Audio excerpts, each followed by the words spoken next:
Twongeye kubaramutsa mu izina rya Yesu Kristo. Tunawasalimu tena katika jina la Bwana Yesu Kristo. Ishimye Uwiteka Imana ishobora byose. Namshukuru Mungu mweza yote kuko yongeye kuduhereza aka kanya, tupatia tena muda huu. Yongeye kwemera nanone yuko tugaruka imbere ye. Anakubali tena turudie mbele zake. Izina rye lirihabwe icyubahiro. Jina lake lipewe sifa. Twaryamye turasinzira, tunalala tunakuwa usingizini, ariko yo ntabwo yasinzira, lakini yeye hakusinzia. Burya iba maso kubwacu, kumbe yeye anakesha kwa sisi zetu. Burya iturinda nta kiguzi, kumbe anatuchunga bila malipo. Burya iraturwanirira, kweli anatugombania. waguhumura amaso, wakufungua macho, ukareba ibyo Uwiteka agenda agukiza, unatazama yale Mungu anaenda na kuponya, byatuma umushima buri kanya. Acha unamshukuru kila mara. Byukuri iyo uryamye, kwa kweli ukilala, cyagiye tuba twasinziriye, wakati tunakuwa usingizini, ndabizi neza yuko nta kintu bawashyize mu matwi, najua kwamba hakuna kitu natenda na masikio, bawafungishije amazuru, kuna kitu nafunga kwa mapua, nta n'ikintu bawashyize ku munwa, kuna kitu nafunga ariko kwa se kinywa. kubera iki hatagira ibyinjira? Kwa nini hakuna mambo mabaya? Kubera uburinzi bw'Uwiteka. Wachungaji wa Mungu, ntuzajya ubyuka ukilamuka bijye bituma ubona icyo kubwirwa. wewe naacha unapata na cha kuambia. Bwira uti Nyagasani Imana ishobora byose, mwambie Mungu mweza yote, ndumva amatwi yanjye ari maso, nasikia masikio yangu iko, ndumva amazuru yanjye ari maso, nasikia pua yangu iko ndumva hai, n'imihogo yanjye ari mizima, nta cyatuma ntagushima. hakuna sababu za kushukuru. Ye nawe tujye dufatanya iryo shimwe, Mimi na wewe tusaidiane, uko bukeye nuko bwije, hiyo wakati iturinda itubera amaso, tunatuchunga na kwa izina rye lirihabwe icyubahiro. lipewe sifa katika jina la Bwana Yesu Kristo. Ejo twarahangaha, Jana tulikuwa mahali hapa, twariye ijambo ryiza, tulikula neno nzuri, turi kumva yuko tunasikia eti twarariye kabisa, tulikula kabisa, kumva yuko ari igihe cyo kwitegura. tunasikia ni muda wa kujiandaa. Amen. Amen. Igihe cyo kwitegura. Wakati wa kujiandaa, Twasanze yuko uburinzi bw'Imana tulikutana uchungaji wa Mungu ari bwinshi, ni wengi, kandi ibyo yaduhaye byose ametupatia vyote, bishobora gutuma inaweza buri tunaacha wese amenya icyo Uwiteka yadukoreye, yote, anaelewa kandi yajya areba mugenzi we na tena cyangwa yareba ibyaremwe au kitazama vile akavuga ujua, ati ngiyi Imana. nasema ndio hii Mungu. Twarebye byinshi, twaratambagiye, Tunaangalia mbele kabisa, tunatembea, agaciro ka buri kintu, tunaangalia thamani ya kila kitu, burya dufite izahabu, kumbe tunasahau turi izahabu tuko y'Imana. dhahabu ya Mungu. Iyo Mana yabiduhaye ntihabwe Ndio Mungu atupatia hayo. yarakoze kuko yadutandukanije n'inyamaswa. Asante kwa kuwa tutenganisha na mnyama. Abwije ukuri, yabaye wakabaye ihene, Nawaambia kweli, wewe ukiwa wakamaze imyaka nka 30 cyangwa 30 au 20, yabaye uri inkoko, ungekuwa wewe ni kuku, ntabwo wamara n'umwaka. ungemaliza mwaka.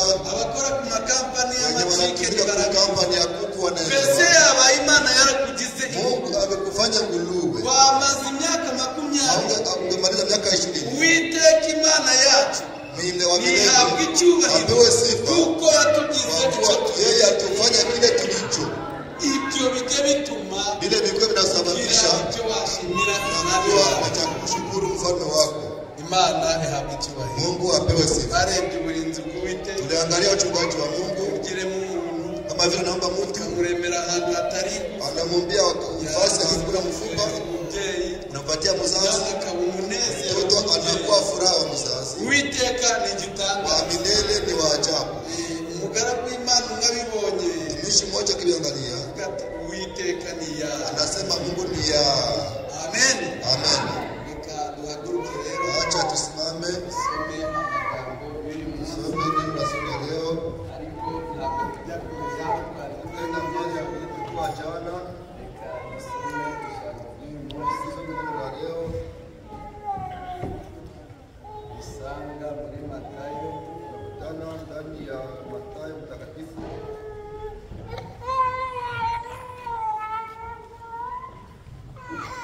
Matayo 10:22.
Uwiteka Mana ituye ahirengeye, turagushimiye kuko umugira neza, izina ryawe rihabwa icyubahiro.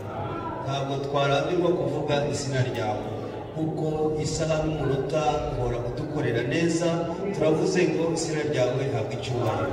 Ni ukuri duhagurukijwe no gusabira amagambo yawe, dusabira n'igikoresho gihagaze imbere zacu. Uwiteka rero reka tugisabire kugira ngo ucambike imbaraga, kugira ngo nikivuga tubone Imana muri cyo, mu izina rya Yesu Kristo. Ni umuntu ntacyo ashoboye, ariko reka turebe ahasigaye. Navuga tubone Imana muri we, mu izina rya Yesu Kristo. Navuga avuga amagambo yo kuduteza intambwe, navuga avuga amagambo yo kutwungura mu buzima bwacu, mu izina rya Yesu Kristo. Uwiteka mwambika imbaraga, reka abamarayika b'ijuru baze bamukikire. Abamarayika bazaga bagakikira Mose igihe yashoreraga ubwoko bwawe, reka umugaragu wawe nawe akikijwe n'ijuru, mu izina rya Yesu Kristo. Abera bawe n'abandabasengeye Nyagasani kugira ngo buri wese ashyire umutima hamwe, kuko Imana yacu igiye kutugaburira inyuriye mu mugaragu wayo, mu izina rya Yesu Kristo. Twamaganye abadayimoni bose batatwifuriza amahoro, abatuma dutekereza ibyo twasize imuhira, abatuma Nyagasani tutumva amagambo yawe. Abademo bose turabirukanye, mu izina rya Yesu Kristo. Nagiraga ngo Imana ize hagati yacu, itambagire, nitambagira impereho, ihere kuko turi kumwe, ihere n'abari kuri inyuma yacu, buri wese atahe yakubonye, mu izina rya Yesu Kristo. Ngaho twese tubone umutekano uvuye ku Mana, tubyambashe mu izina rya Yesu Kristo. Naweza kuketi. Imana ibahe umugisha, Mungu awabariki katika jina lake. Nanone twongeye gushima Imana, Tena tunamshukuru Mungu ijambo ryayo kwa iduhaye ajili ya neno lake anatupatia. isoma muri aka kanya.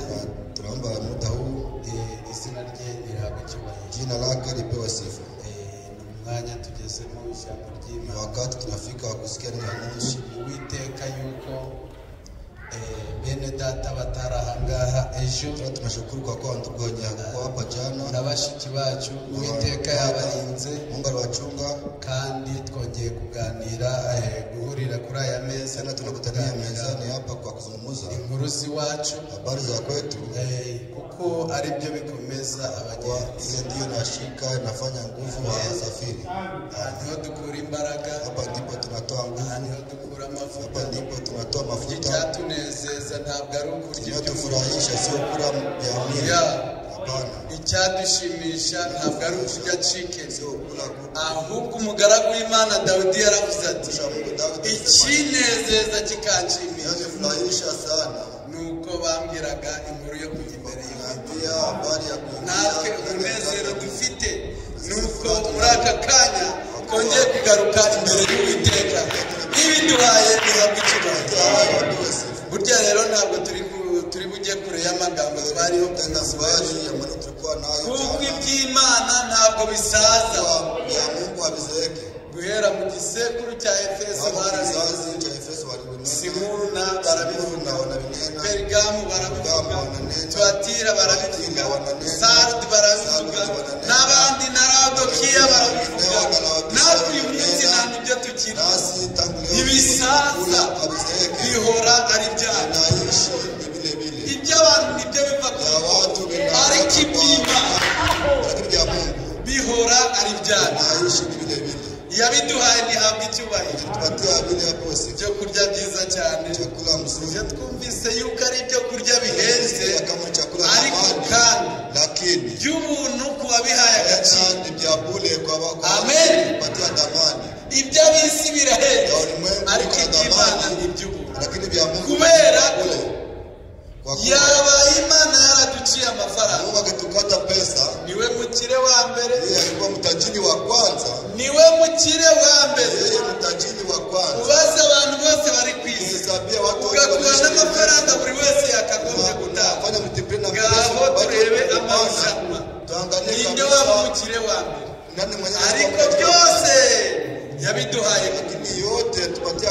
Mwuka ni ku buntu, guhumeka ni ku buntu, kureba ni ku buntu. Ab'isi iyo babidutije babidutiza ku mafaranga, amafaranga y'ubuzima bwawe bwose ukaba wayakorera, ariko iby'Imana byo ni ku buntu. Yabiduhaye ntihabwa icyubahiro. Amen.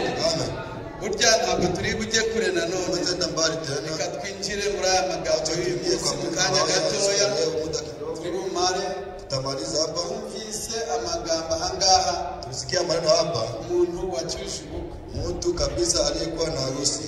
ahanini nibyo turi bwibande. Sana tutakuwa ndani Burya nk'uko twabiganiriye ejo, kama vile tulizungumza jana, mbere yo kugira ngo mbele tuzangaha twabanje kwitegura. tulianza Niyo magambo turi buganire, ni ukuganira kwitegura. Amen. Ariko ni ukwitegurira kujya mu niwo mutwe w'amagambo yacu, kwitegura kujya mu kirori. Twebwe iwacu iyo tugiye gukora ubukwe abantu tukabyiga, tukajya inama. Habyarimana azakorana niwe uzakira abashyitsi, uriya azicara ku kigega, uriya nawe azakira abageni. Ibintu byose tukagenda tubipanga, tukabishyira kuri gahunda.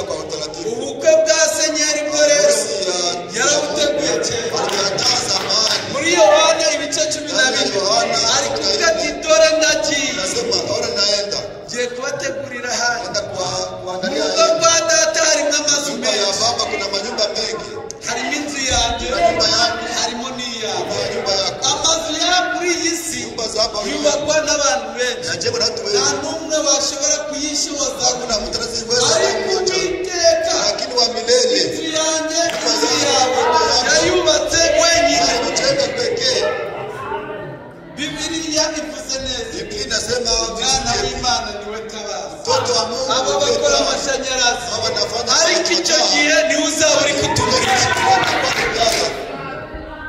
Ab'isi bagakora imihanda, iyo mihanda y'iwacu nta muhanda w'izahabu uri hano,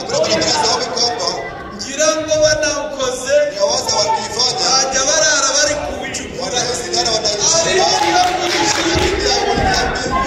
umuhanda wacu ugisha yetu ni dhahabu.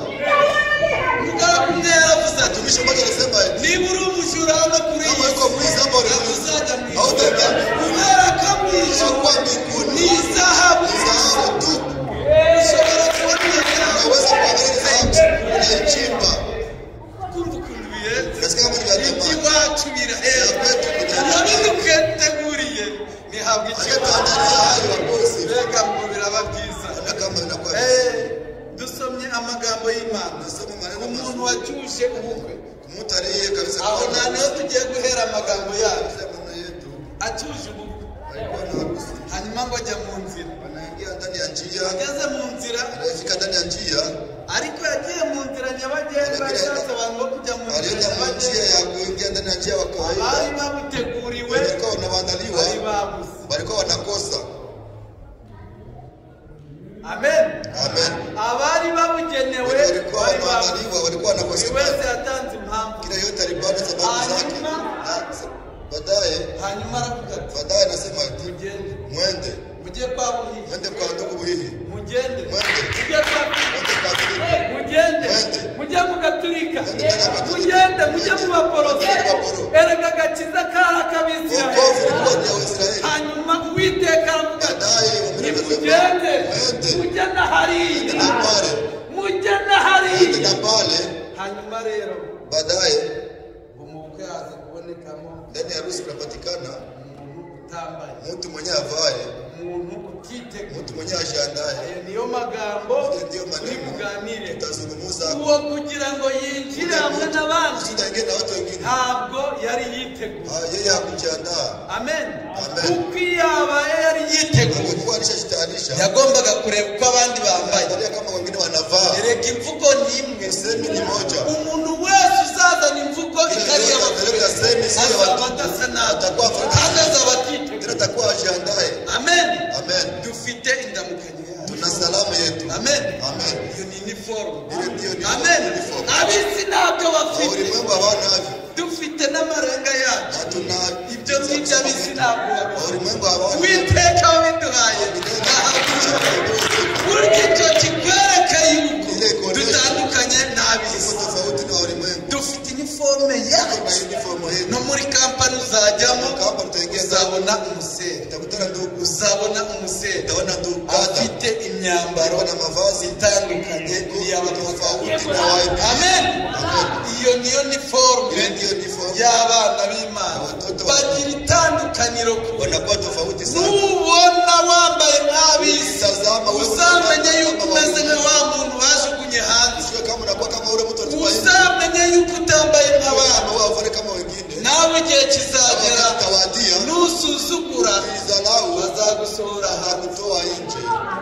amen Amen. bazagufata Bakukamata. bakuboha amaguru Wakufunga n'amaboko miguu na mikono. impamvu benshi basohoka muri iyi Sababu mesaje wengi wanatoka ndani ya ni ujumbe huu. ukubera kutambara nk'abandi Tovaa kama wengine. amen Amen.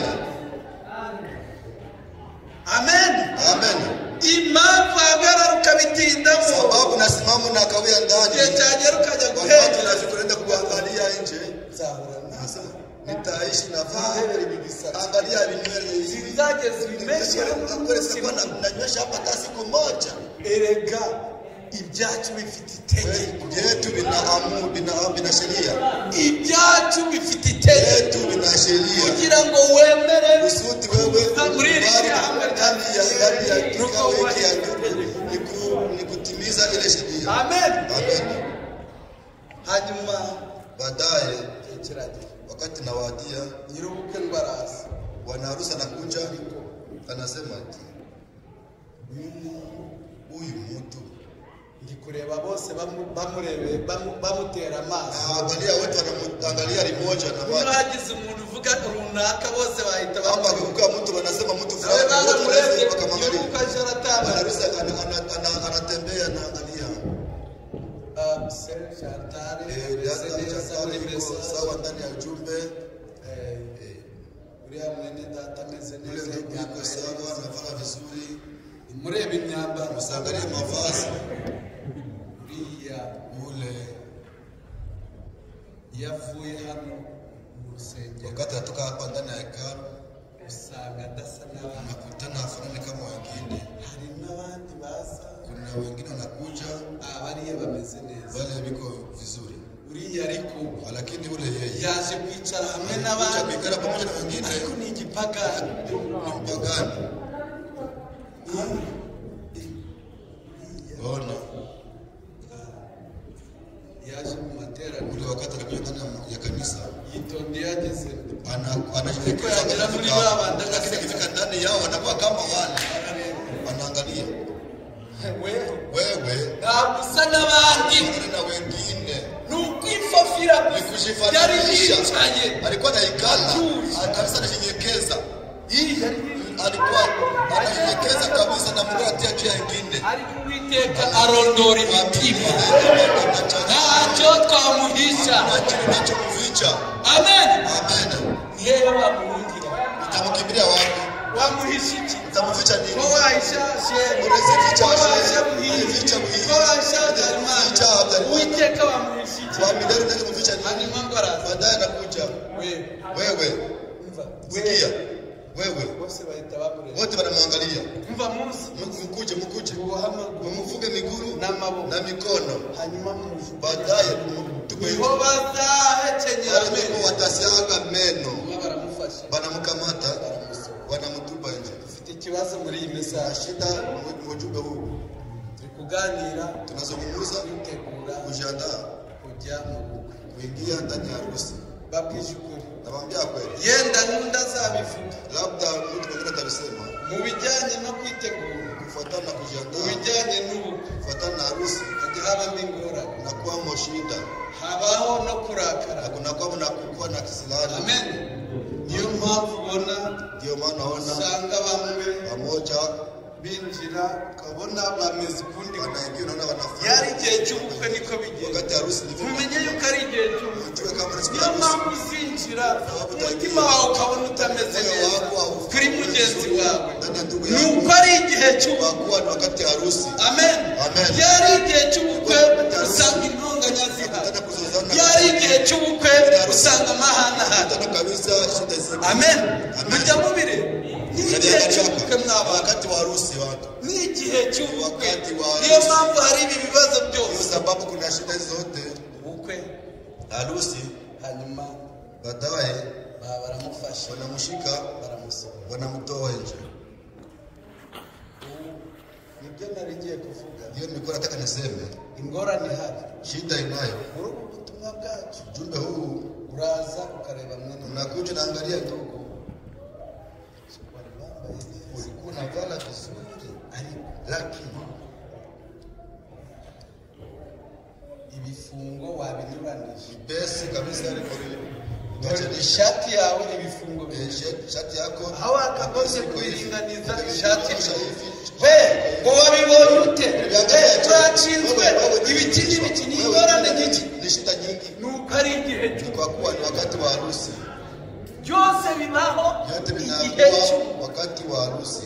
igihe cy'ubukwe hari ingorane. Wakati wa harusi kuna shida. Babwije ukuri, Mwambia hari kweli. n'abafurere bashobora Kuna kwinjira watu ahangaha wanaweza kuingia hapa barakaranije n'abagore babo wana kubera iki kwitegura. Hari umuntu ushobora kwitegura amasaha atatu, anajiandaa saa 3. hari umuntu winjira mu modoka hashize n'amasaha ndani ya abiri. gari na kuendesha masaa 2. Uwo nguwo rero mu kumubwira tuzajya witegura, Kumwambia kwenda jiandaa mapema, urakuzi yenda tunaelewa twihangana, atakusubiria, ariko kandi lakini hari abandi na batamwiha, wengine hawezi sibyo? kusubiria. Aho ni iwacu, Pale sibyo? ni kwetu. Umugore ashobora kwinjira Mke anaweza n'umugabo kuingia na bwana hapa barakarana bakikuwa na kisilani amasaha yayo juu masaa kubera iki kwitegura ntabwo wakati wa yiteguye. kujiandaa vizuri. Umugore n'umugabo bashobora kwitegura, Mke na mume wanaweza kujiandaa, lakini mtoto kugira ngo anawashinda ave mu nzu. kusudi atoke ndani ya nyumba. Kwitegura ingorane Kujiandaa ilikuwa shida mu minsi yacu, mu wakati wetu. aho usabwira umuntu Wakati taambia mtu wewe wambaye neza unavaa vizuri, ariko ingorane lakini shida iko uje utibrosha, nakutana kabisa gose umwuka wawe moyo yako ntabwo uri gusimeringana. iko na harufu mzuri. Uranshinzwe Wewe unanishurutishwa ko wewe. nakiriye ubu butumwa Wewe urabuze. vile nipokea ujumbe huu birahari muri iyi meza ndani ya ujumbe huu nakiriye ubutumwa urabizi nilipokea ujumbe na bajya bigira nakatala watu wanafanya ujye wakiroho mundeka unaniacha ukomeze nzamenya vile niko nitakuwa Biblia hivyo ivuze neza Biblia iti, inasema eti igisekuru cya Laodikiya kizazi cha Laodice ni igisekuru kibwira ko ari ni kizazi kinawaza kama ni kitajiri bose ni watajiri abakire watajiri bameze kabisa neza waliko vizuri bareba wanaangalia bareba wanaangalia ibyo byose Vile vyote ni kubera ari ukwitegura ubu ni wakati wa kujiandaa igihe harusi cy'ubukwe wakati wa harusi usanga ari ingorane nakutana ni shida dada dada none sasa kumera mbona naweza ukakuwa hivi na hivi ngibi mesasa hivi mbona ujumbe nilikatala kandi nibyo naza sasa hivi mimi njoo nilikatala nibyo naza hivi nilikatala ibi narabya hivi nilikatala ejo bundi nabipfuye na ruba juzi none nilikuja nawe na wewe sasa niliambia none se sasa sukwiye sikujiandaa basi ugomba kujya muri bwa tunaweza twambaye kuenda ile harusi ibisabu na tunavaa twese tumeze sisi neza sote tuko tunakuwa vizuri niyihe mpamvu ni sababu gani benshi usanga kubahugura none bigoye wengi unakutana kuwaonya mwizi masiku kabisa ni shida ni ukubera ari ngicyo wakati wa harusi kwitegura byagora kujiandaa ni ngumu ariko bibiliya yatubwiye lakini Biblia tuambia eti muhore mwiteguye muendelee nyinyi mnajiandaa mwambaye neza mnavaa vizuri kandi mwikwiye na tena kabisa mnafunga mvuye mu vizuri vizuri rugo kweri naho nambaye iri koti mwimba unavaa ikoti na hii hanze patalo uru rukweto narushize hamwe nazi imbere yawe kweri mwavuga ngo kweli nitegure unasema ni avuga ari kuriya muntu ameze neza ariko ubora na lakini fite shida nayo viatu alinichanganya ni inenge dokuntu yambaye naona vile anafanya hivi anavaa hivi viatu kuri mwakwihangana kweli kabisa ko msubiri tugiye hamwe mu bukwe wanataka pamoja bajya basukura ukenda wakati wanakuonya unakubali bajya baguhana ukenda wakati wanakuazifu unakubali tugiye kujyana mu mbona bukwe sote tulingana na harusi tukambara uniform unaacha tunavaa uniform ikibuga moja bishakaho Ndio nataka kwetu. nuko twese sisi sote twese twajya mu bukwe sote tuingie ndani ya harusi Imana tunakuwa ibavugishe. vizuri. Mungu awabariki reka dusome acha tusome hii maneno ni vingi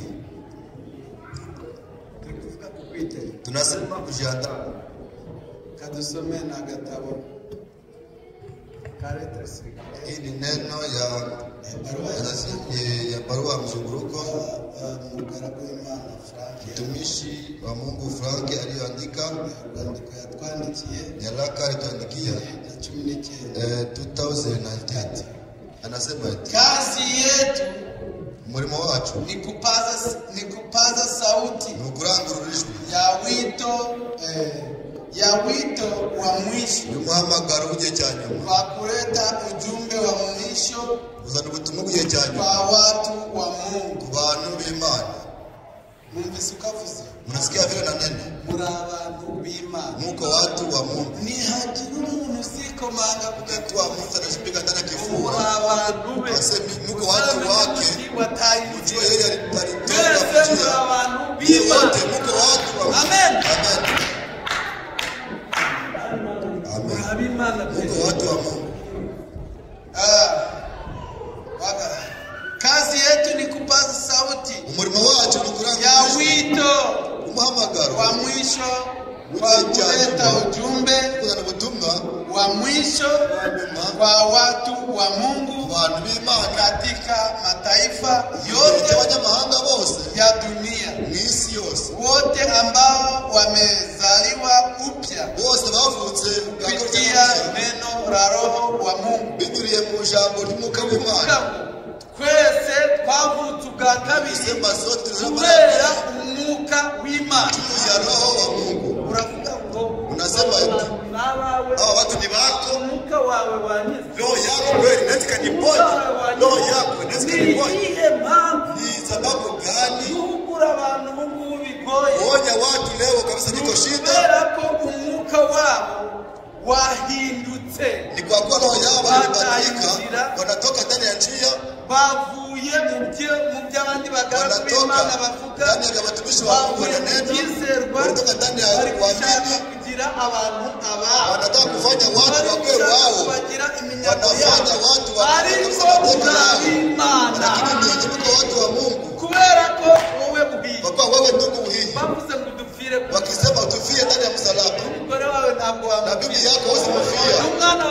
mtoto wake hawezi kumfia.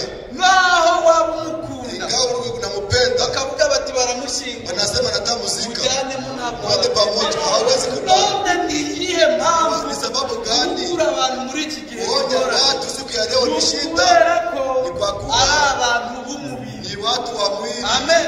Amen. Ntabwo bazi iyo Hawajui baganisha.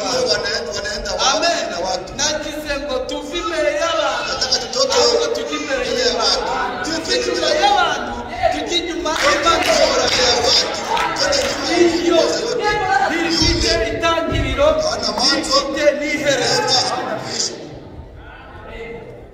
Reka turaza kubigeraho nyuma Acha tutafikia baadaye. kubera birababaje cyane. Kwa vinahuzunisha sana. Neno la Roho wa Mungu Jambo ry'umwuka w'Imana. wamesikia, wameamini Barumvishe na barizera. wamepata maandalizi Kandi babonye imyiteguro yao yabo. na mwisho na mwisho wao Kandi kuherezo ryabo wanachukuliwa utukufuni katika unyakuo. Amen. bazafatwa mu bwiza mu Ni ukuvuga ngo iri jambo, kusema hii umurimo neno, w'ijambo kazi ya neno ni ukuza gutegura ni umugeni, kukuja kuandaa bibi hanyuma harusi. iri jambo rikamuzamura, Sasa hii neno na rikamuhereza kuzamuka. kumpatia Iri jambo twizeye Neno hii nta tuliamini. nibyo rizatuzamura. Lile lile Yariduhaye ntihabwa icyubahiro. tunapatia pesa. Biblia ivuze neza. Biblia inasema vizuri. Reka tuhasome. Acha tupasome.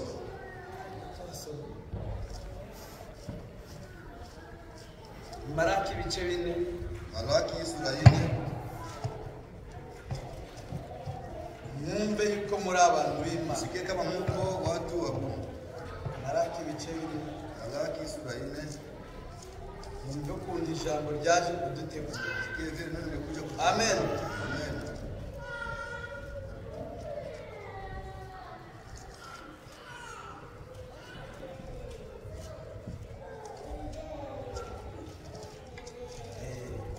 Kuvuga ati Nasema hiki dore nzaboherereza umuhanuzi Eliya tutawatumia nabii Elia.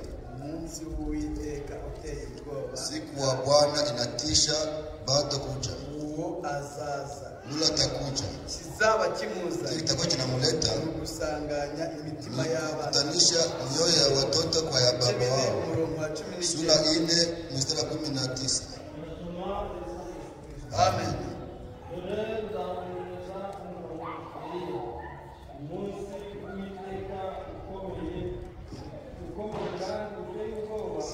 Iguhagaza Simama pale. umuhanuzi Eliya Nabii Elia azaza atakuja umunsi wani siku ya 8. wa Venuste, Siku ya Wednesday, umunsi wani siku ya 8. wa Habyarimana. Habyarimana. Ni umunsi uteye ubwoba Ni siku kabisa inaleta oga w'Uwiteka wa milele. utaragera. Twebwe twabwiwe iri jambo Sisi tunaambiwa kugira ngo nini? twitegure hakiri Kusudi kare. tujiandae Nicyo mapema. cyazanye, niyo ntego yazanye iri jambo. Amen. Acha neno linakuja. Ni ukugira ngo njye nawe Mimi na wewe twitegure tujiandae kumusanganira uriya munsi w'Uwiteka utaragera. ile siku ya Bwana. Amen. Icyo nicyo cyatumye duhabwa umuhanuzi ari we William Marion Branham.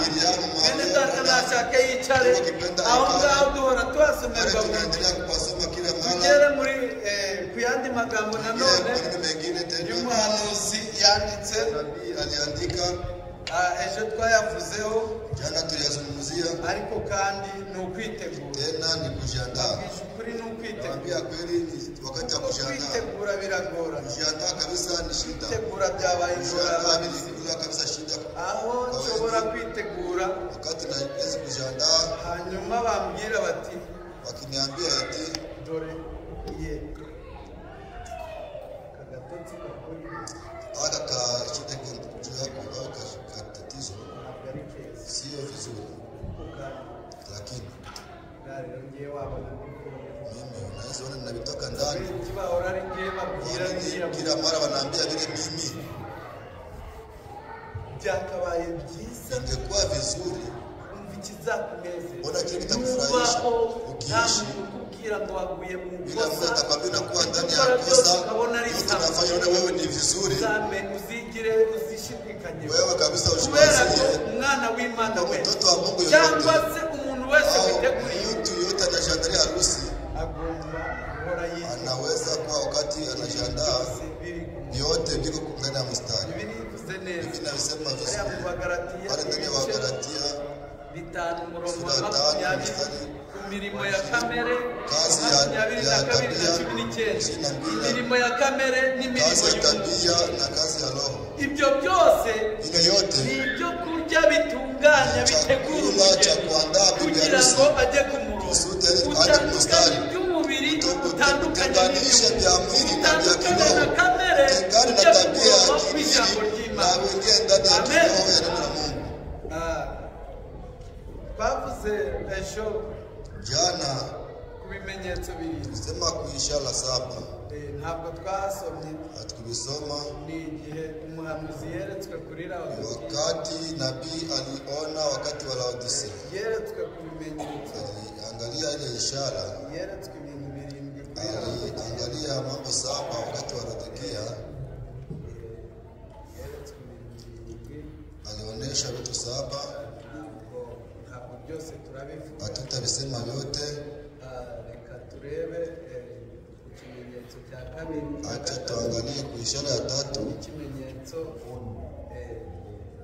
iyerekwa rya gatatu ono la 3 n'iyerekwa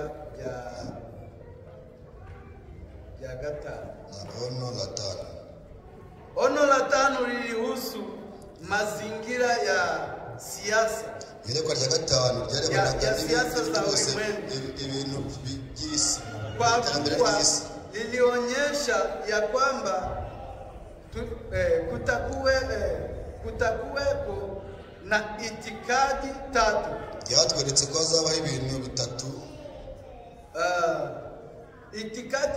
itikadi tatu kuu, ibintu bitatu kandi bikomeye ufashisti, unazi, ukomunisti. ibintu byabarira abantu ba y'ikoranabuhanga harimo abanazi, abanazi n'abakomunisme. Lakini ni kwamba zile mbili za kwanza zingemezwa katika ile ya tatu. Ariko nuko ibyo bibiri byagombye kumirwa n'ile ya gatatu. Hiyo sauti ikaonya, iryo jwi rirahugura, angalia Urusi, murebe Urusiya, angalia Urusi, murebe Urusiya, sana mfalme wa kaskazini, mutegereze cyane umwami w'ikaskazi. Icyo nandi kubereka ku munsi w'ejo, kirikirana ku munsi yene nikora barusha siku ya jana kusudi muelewe wakati tunayo. Niba hari n'uwari uranga kama kuna mwenye kwa nasubala ukaneza igihe Danieli cyangwa se Sadraka na Meshaki, wakati Danieli au Sadraka Meshaki na Abednego bahuye na ruriya rugamba, walikutana na vita hiyo, kwitegura kwabo, kujiandaa kwao, yasengaga alikuwa naomba limoja, ariko amaze kubona bibaye akishona vinatokea anafanya mara 3. kwitegura kwabo, kujiandaa kwetu, niba hari byari bikuzi, kama kuna vitu nayo kuzingira, unaweza kufanya mara. Amen. Amen. Ukamenya yuko turi mu gihe cyane, ya kwamba tuko mu wakati wa mwisho, tumaze gushika mu maso yawe, yote vinatimia ndani ya macho yetu. Yerekwa bya gatanu, ingie kuono la tano lilihusu shida za uadilifu wa wakati wetu. Itegeko rya gatanu cyangwa se itegeko rya gatanu, ono la tano lilikuwa shida ya uadilifu wa wakati wetu, mu gihe cyacu, ikihusu zaidi sana wanawake. Bagore mumve, musikie, Mungu alinionyesha ya kwamba Imana yanyeretse yuko wanawake walianza kutoka kwenye nafasi yao. Abagore batangiye kuva mu mwanya wabo. Tulikuganira kupite, tunazungumuza kwa kujiandaa. Amen. Amen. Abagore bari kuva mu mwanya wabo, wanawake wanatoka nafasi zao. Biragoye muri iki gihe, ni shida mu masiku hizi. ni shida mwisi. Kugura abagore Kuonya wanawake uko bitanashoboka isho biwezekane. Yemwe dufite abasere Tuna wadada ntibashobora hawawezi kugira mu rusengero nk'uko ijambo ndani ya kanisa kama vile neno ariko kuri limesema, groupe yabwira lakini ndani ya grupe anaweza kuhubiri niko pe kabisa. birakomeye Biko shida, ariko Branham yarabibona lakini Branham aliviangaliaka. Ndio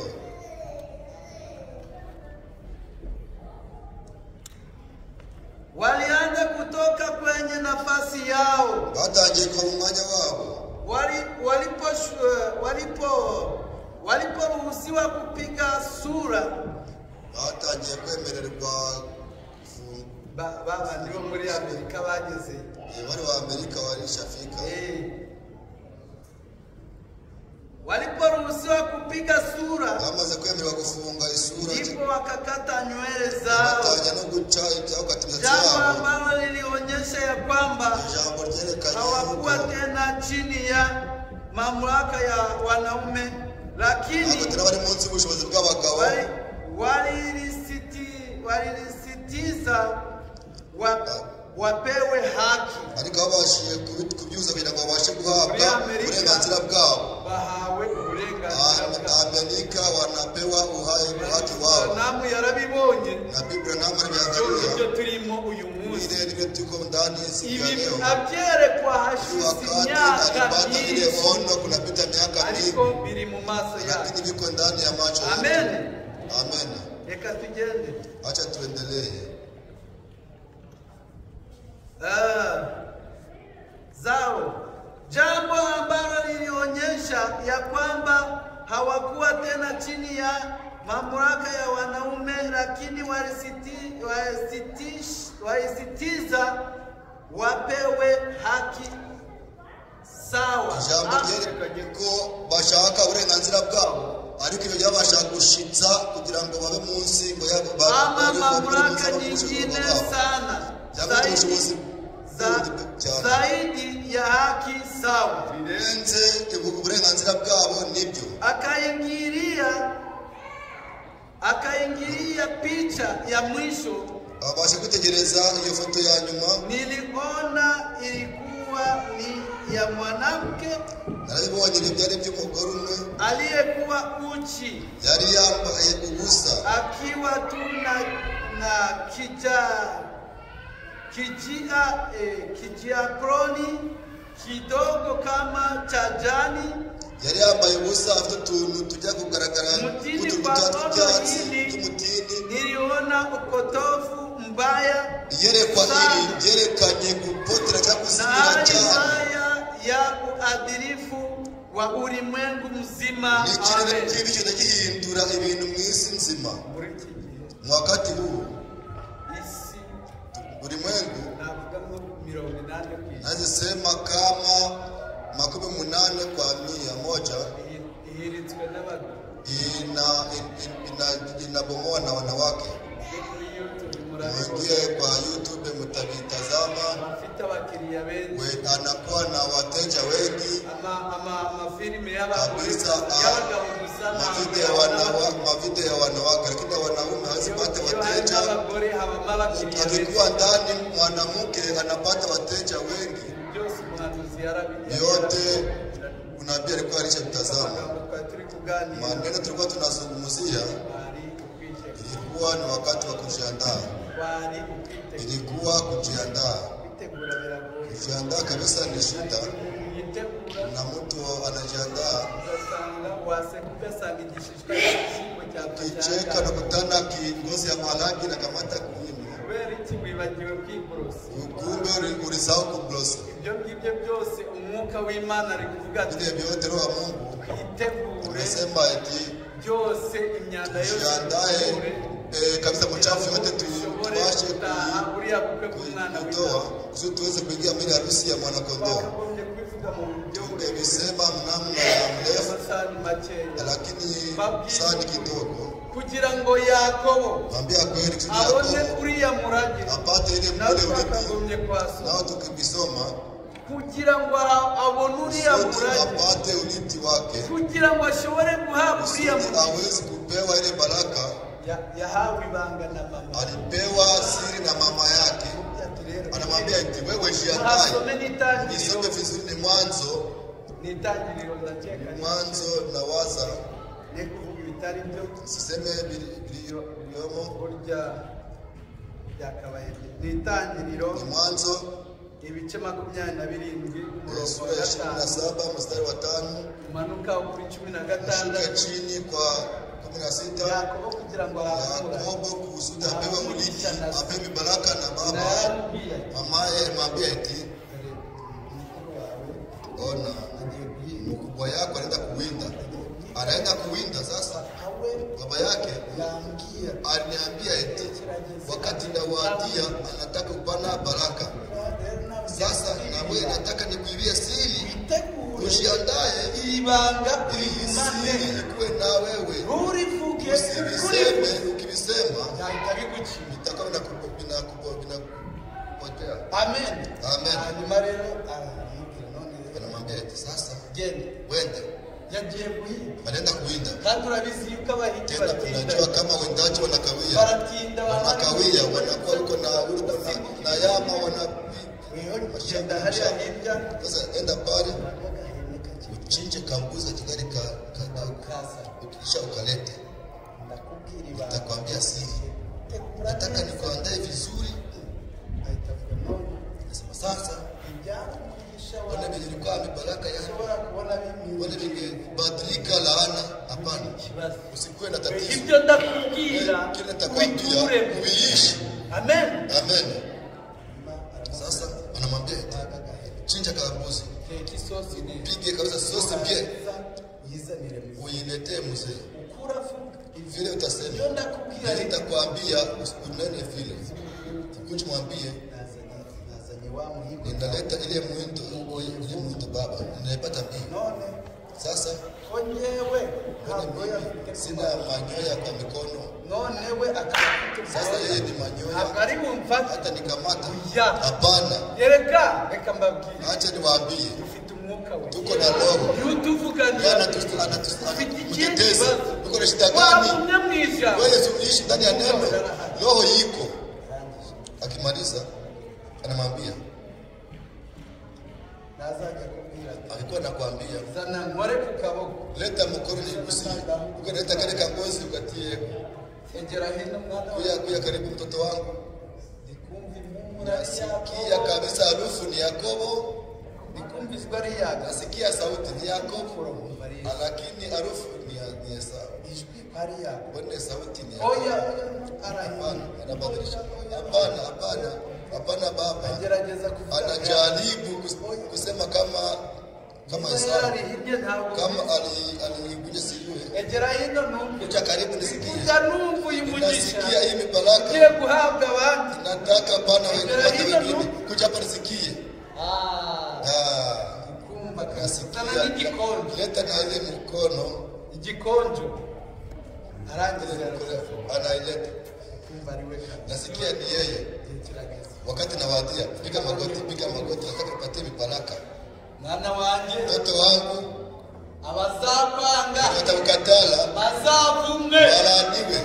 Abazakuvuma bazavume, baraniwe. Ndio mugisha wacu. Ilete mibaraka yetu. Babwishu. Na waambia kweli. Wagira ishari akagwa. Sikuwa na wivu na ukatala. Cheri wanguwo kutiri unavuga.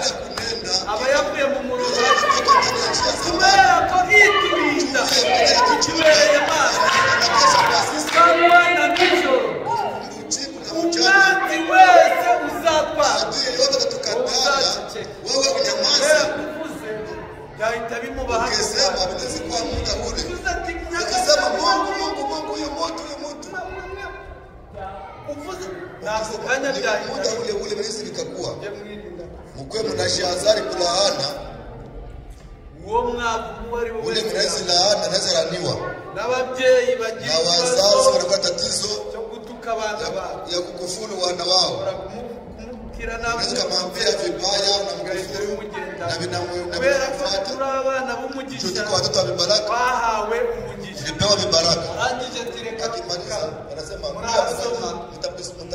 bazakwifuriza umugisha bazahabwa umugisha yavuze byinshi cyane nyuma rero wowe Saul nabara naje bizire yo kandi umuntu utagira icyo yatinya umuntu byose ababifite abavuga ati kudansinga ndabizi kucheza ninajua gukora mu muziki ndabizi hanyuma araza ati sasa anasema urinde uko nani barisha kuchukua babitwaye nini nilichukua nani niruna fulani rigagakiza ntabwo karaka okofu ilikuwa yetu kanyanyagare wewe kabisa usifekelejeleje ilikuwa ndani hapo amen amen ibi ngibi uri gusuzugura uri kunyanyagaraho ntabwo byari ibyawe ariko twagiriwe amahirwe ku mahirwe Uwiteka tugirira ubuntu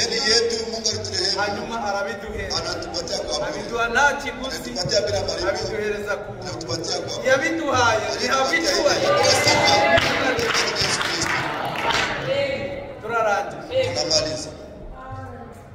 turarangiza twarangije abarekodinga tunamaliza wale wa kukamata mwachie mubikate